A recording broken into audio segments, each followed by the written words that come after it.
Buenas noches, queridos televidentes del canal Noti2. El día de hoy, en nuestra sección de Derecho y Trabajo, traeremos un tema muy importante, el cual es la huelga. No es un secreto para nadie que usualmente muchos empleadores se valen de su posición para atropellar los derechos de los trabajadores y estos, en búsqueda de sus derechos y beneficios, tienen distintos mecanismos que le permiten ejercer presión o coacción ante la vulneración de los derechos y la exigencia de condiciones dignas amparadas por el Código Sustantivo en su artículo 444. El día de hoy hemos traído dos invitadas súper especiales para que nos ayuden a aclarar todas las dudas que tengamos. La primera es la actual ministra Melissa Sarria. Muchísimas gracias por estar aquí. Buenas noches, Lizeth. Muchas gracias por la invitación. Gracias. Empezaremos con una pregunta que a todos nos genera muchísima curiosidad y que tiende a confundirse. ¿Cuál es la diferencia entre el concepto huelga y el concepto paro? Claro que sí. La diferencia principal es que el paro como tal no es un derecho tutelado por la Constitución. En cambio, la huelga se encuentra estipulada en el artículo 56 constitucional.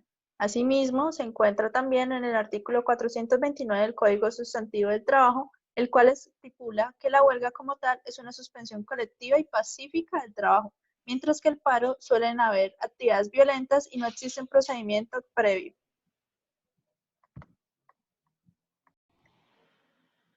Ahora bien, ya sabemos qué es una huelga, pero lo que nos concierne en este momento es saber cuáles son las características de la misma. ¿Cuándo sabemos cuando estamos ante una huelga?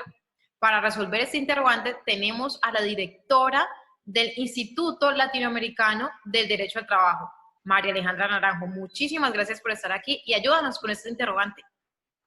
Buenas noches, Lizeth. Muchas gracias por la invitación. Para responder a esta pregunta, debemos remitirnos al artículo 450 del Código Sustantivo del Trabajo, el cual nos da tres principales características. La primera es que la huelga debe ser de carácter económico, es decir, que debe recaer, como su nombre lo indica, sobre temas patrimoniales o profesionales. La segunda característica es que la huelga debe ejercerse de manera pacífica, es decir, sin disturbios, sin violencia. Y finalmente, la tercera característica es que debe ser de manera temporal. Judicialmente, tanto por sentencia como por el código mismo nos indica cuánto tiene que durar como máximo.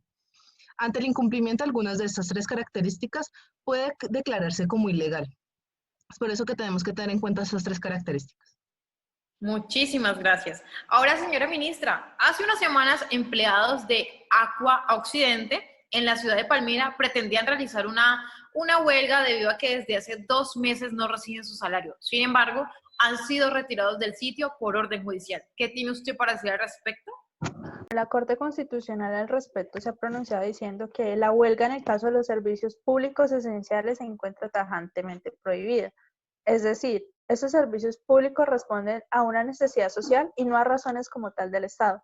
No se refiere a la participación del mismo, sino a intereses de tipo general, y por lo tanto no se podrán sobreponer estos intereses de los trabajadores sobre los servicios esenciales de toda la comunidad. Si bien el artículo 56 constitucional consagra la huelga como un derecho fundamental, se le impone un límite al sacrificar los derechos e intereses de la sociedad y asimismo se prohíbe que las fuerzas públicas y las fuerzas armadas realicen huelga. Muchísimas gracias. Director, ¿usted me podría decir cuáles son los efectos jurídicos de la huelga y su declaratoria de ilegalidad? Claro que sí, Lizeth. Por un lado, el primer efecto lo trae el artículo 449 del Código Sustantivo del Trabajo, el cual establece que se suspenderá el contrato laboral. Mientras que los otros efectos que podemos nombrar son los jurisprudencialmente establecidos, como el pago del salario y prestaciones sociales cuando se desconozcan los derechos laborales o convenciones jurídicamente exigibles por parte del empleador, es decir, que haya culpa por parte del empleador para que estos hayan ido a huelga. Durante la huelga no se presentará ninguno de los servicios por parte de los trabajadores, por lo que el empleador no podrá celebrar contratos que generen el reingreso para poder realizar actividades respecto a este contrato nuevo establecido. A menos de que el funcionario que vigila esta huelga lo determine como indispensable para la empresa. Ministra, ¿usted nos podría decir cuándo la suspensión colectiva del trabajo resulta ilegal? Claro que sí, la Ley 50.1990 nos responde este interrogante en su artículo 65, que dice que la suspensión será ilegal en los casos cuando se trate de un servicio público, como ya le hemos mencionado, cuando persiga fines distintos a los económicos o profesionales, ya que sabemos estas son unas de las características o requisitos que debe tener la huelga. Tercero, cuando no se haya cumplido previamente el procedimiento del arreglo directo. Cuarto, cuando no se haya declarado por la Asamblea General de los Trabajadores en los términos previstos. Quinto, cuando se efectuare antes de los 2 días o después de los 10 días hábiles a la declaratoria de huelga. Sexto, cuando no se limite la suspensión pacífica del trabajo. Y séptimo, cuando se promueva con el propósito de exigir a las autoridades la ejecución de algún acto reservado a la determinación de ellas. Es decir, ministra, que podrían haber intervenciones de autoridades en el desarrollo de la huelga.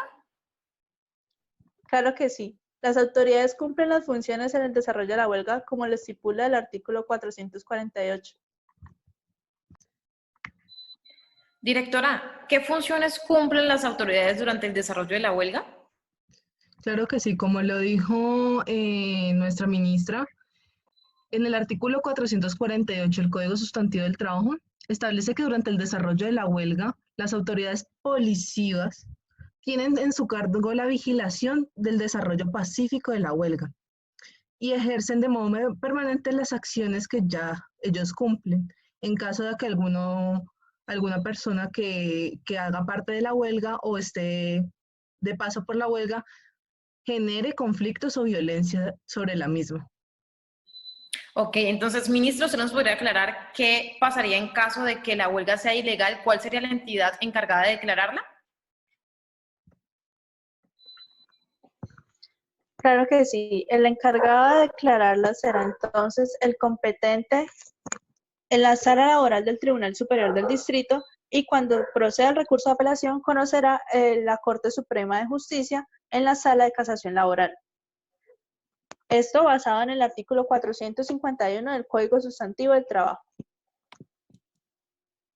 Muchísimas gracias. Directora, ¿usted nos podría decir qué efectos tiene la declaratoria de ilegalidad de la huelga?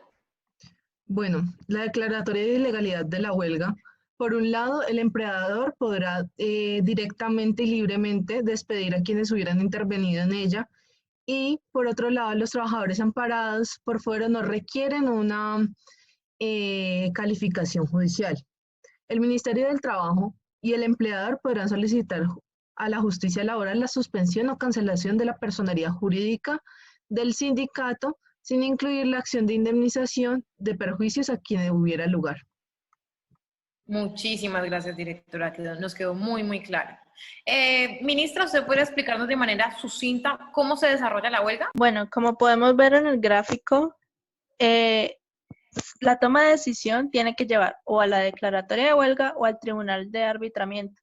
Si pasados los 60 días de huelga aún persisten las diferencias, las partes tendrán 3 días hábiles para convenir un mecanismo de composición, conciliación y arbitraje que ponga fin al conflicto.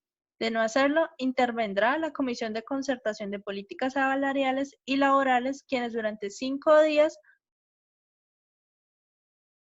ofrecerán fórmulas de acuerdo. 5 días no hay solución definitiva, se solicita al Ministerio de Trabajo la convocatoria del Tribunal de Arbitramiento.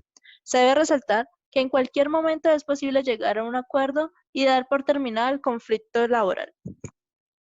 Muchísimas gracias, ministra, y muchísimas gracias a nuestra directora. Ha sido un placer para nosotros tenerla por acá. Y a nuestros televidentes, en otra ocasión nos veremos. Muchas gracias a todos.